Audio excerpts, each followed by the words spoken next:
Plessis. I am the greatest combat actor of all time. What's up, everybody? Welcome to this episode of Teletape. I'm your host, Henry Cejudo, aka Triple C. And in this special episode of Teletape, I'm going to be breaking down, or who is the better matchup for a guy like Du Plessis. Again, guys, this man just won the title. He's got two guys calling him out. Guess what? There's two options. So on this episode, I'm gonna be breaking down stylistically who is it that Dricus Du Plessis should probably fight next. This episode wouldn't be possible, that's right, without our sponsor, Aptive. If you're a former wrestler, a former fighter that doesn't like to take no for an answer and you're not done competing, well, guess what, guys? I have the solution for you. That's right, I'm talking about Aptive. Yeah, you are gonna be going door-to-door sales, but guess what? Aptive teaches you how to sell. They will literally house you, people. They will teach you how to sell, to go out there. And there's between 17, 18-year-old kids out of high school that are foregoing college to chase the American dream. I'm talking about these kids are making between $1 million and $500,000. So if you're not done competing, you guys make sure to go summersales.org/Triple C because it is time to level up. Here we go, guys. Israel Adesanya and Alex Pereira. Again, guys, Du Plessis right now, you know what Du Plessis has? He has leverage, ladies and gentlemen. That's what he has. He has leverage over, right now, anybody in the UFC. Why? Because there's two people that want to fight him. There is Israel Adesanya, and there's also Alex Pereira, who just threw his name in the hat saying, hey, I think I want to fight one more time at 185 pounds. You just beat my boy, Sean Strickland. So again, guys, I want to go over the strengths on what is it and how is it that Dricus Du Plessis is more likely going to take this fight. Let's start off with none other than the style bender, Israel Adesanya. His strengths. Again, guys, Israel's best strengths, for me, in my opinion, and I think he might agree, his feints and fakes. He's able to make people react with the bottom. You know what I'm saying? Like, he does a really good job. Israel does a really good job of faking up bottom, coming up top, but either way, he gets people to react. And Alex Pereira, his number one strength for me is his composure. Sorry, I'm gonna get a bunch of shit for this. I don't know if I spelled it right, but either way, this is why both these guys are different. This man has composure. This man has fakes and feints. Number two for Israel Adesanya. Other than that, you know what it is? It's his kicks. He uses his fakes and feints to be able to start, boom, finding that right distance to be able to kick you and to be able to hurt you. And vice versa now, Alex Pereira, same thing, but in particularly, it's that right calf kick. It's that calf kick of Pereira that makes him very, very dangerous, even more so than a guy like Israel Adesanya. The way he was able to put him out, the way he's able to set it up, he doesn't kick normal. He puts his ass out. I was talking to him about it, and we're both laughing because we both kind of somewhat kick the same. He kicks his ass out, he puts his ass out, and boom, he sits in that certain chair. And other than that, for Israel Adesanya, is this limbo hook.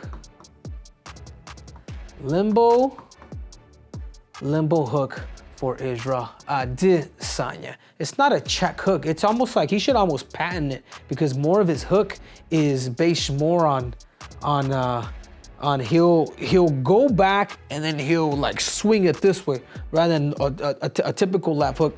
A typical check hook is like they step off to the outside and go. This dude is leaning back, and he's been able to catch guys like Robert Whittaker. He's been able to catch a lot of these guys, and that's what makes this dude dangerous. And this is where these guys see eye to eye, because he has a short left hook.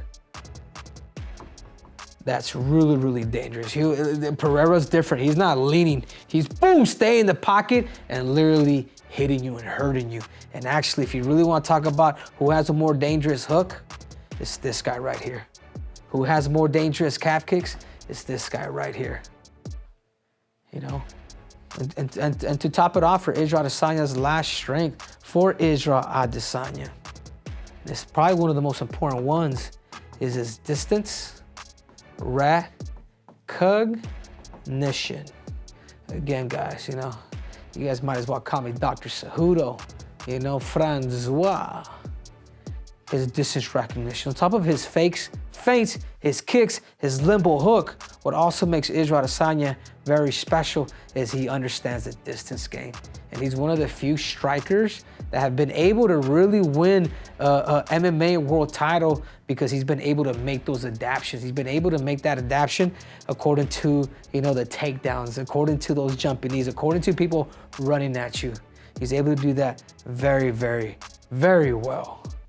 And for Alex Pereira, if there's a last strength that I would recognize him, because he will stay in the pocket. I wish I could say the same thing. Yeah, he understands the distance game, but if there's somebody that understands a little bit better, it's this dude right here. And I mean that. And that's a compliment, Israel. I know I don't give you that often, but the biggest strength that this man has, you know what it is? Is championship experience. At the highest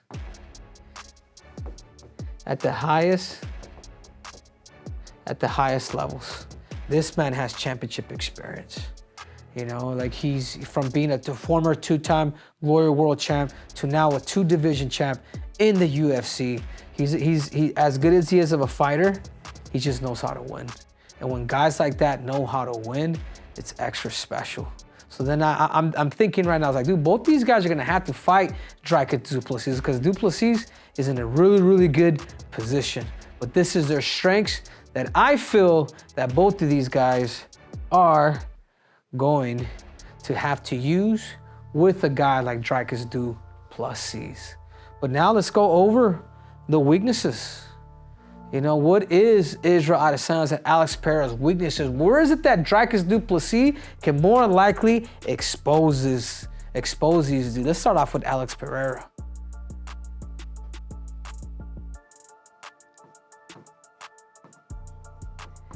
Easily taken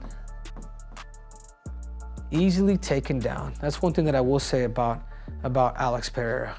He could be easily taken down. We saw in the past, we saw him and Israel Adesanya kind of rolling or whatnot that one time. But this is one area where I feel like Dricus, I think if there's anybody that has probably better defense, takedown wise, it's actually Israel. But the same thing, you know, but the same thing for Israel Adesanya.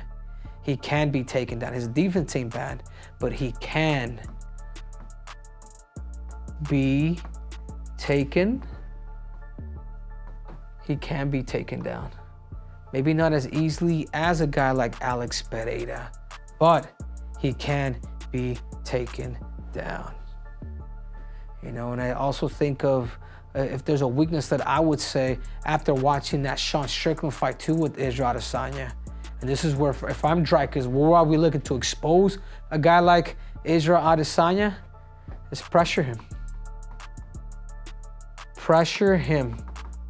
And if you go back and you see what Sean Strickland did when he pressed him, he took away his damn leg kick. And because he took away his damn left kick and threw straight punches, it was pretty much, it was all over, you know? And for Alex Pereira, I mean, you have to take this shit into consideration, is he's cutting a lot of weight. He is cutting a grip of weight. Once you go up to 205 pounds, from 185 to 205, that's 20 pounds. When you feel good and then you just had a great experience and you just became the lightweight, heavyweight champion of the world, and then you want to come down and drop to 185 pounds once you won this, I like my chances. I say bring him down. I say bring him down because him cutting all that weight is really going to take a toll on a guy like Alex Pereira. And sometimes with Israel, he could be hot / cold. You know, he has had some shitty performances. Whether you want to go back to the Romero fight, whether you want to go back to the Sean Strickland fight, whether we want to go back to the Vettori fight, Like he's had some spectacles, but he's also had some shitty performances. You don't know. So at times you don't know who the hell's gonna show up. You know what I'm saying? And you know, it's something that Israel Adesanya is gonna have to show up, either be hot or cold, but you just don't know. You just don't know with them sometimes. Sometimes the best guy in the world could show up, and sometimes you can get a five rounds of just people just dancing like we did with Romero or with Jared Cannonier. Like, I feel like Israel has worse fights and actually better fights, to be quite honest with you. And for Alex Pereira, his weaknesses. Can he go 5 rounds? After cutting all that weight, sorry, I wrote 5 rounds twice. After cutting all that weight, could a guy like Alex Pereira go 5 rounds, lose an additional 20 pounds after being a big light heavyweight? I mean, we saw him against Yuri Prochazka. He looked a lot bigger than Yuri. It's a trip. But can he go 5 rounds? Because we all know, man, Dricus, whether he's huffing or puffing, the dude finished fights. The dude can go off 5 rounds. The dude has a damn gas tank in him. And the biggest thing for me with Izzy is, and maybe for both of them, but he fights everybody. He fights everybody the same. You know what I'm saying? Like, he fights everybody the same. There's no takedowns. I mean, will Israel eventually be able to bring in a lot of those takedowns? Would he be able to mix it with different traits of that? You know what I'm saying? Like Volkanovski. Volkanovski is well-rounded. There's no complaining on my side. As much as I like Volkanovski, but they're part of the same team, so maybe I don't like him. So he fights everybody the same. And the other thing too is for Alex Pereira, if there's a weakness that I'm gonna have to say that people probably should bring up, is he's probably over trolling, man. He's trolling quite a bit. He's talking about going back down to middleweight 185 pounds. He's talking about he wants to fight Ankalaev, then he switches his mind and goes after Jamal Hill. And then, you know what? Let me just throw it in there and Tom Aspinall, let's fight for your interim title.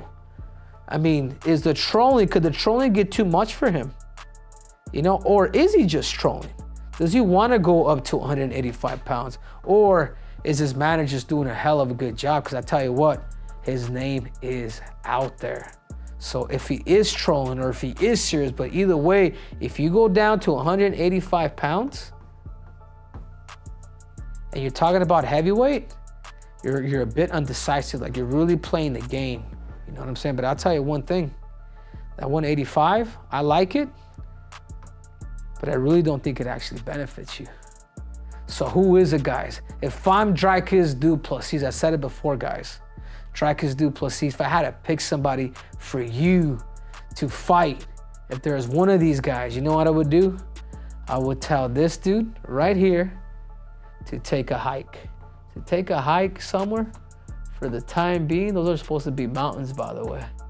To take a hike, you know, go hiking for a minute. Go hiking for a minute, those beautiful, and then these are the New Zealand mountains too, by the way. You know they filmed Braveheart out there?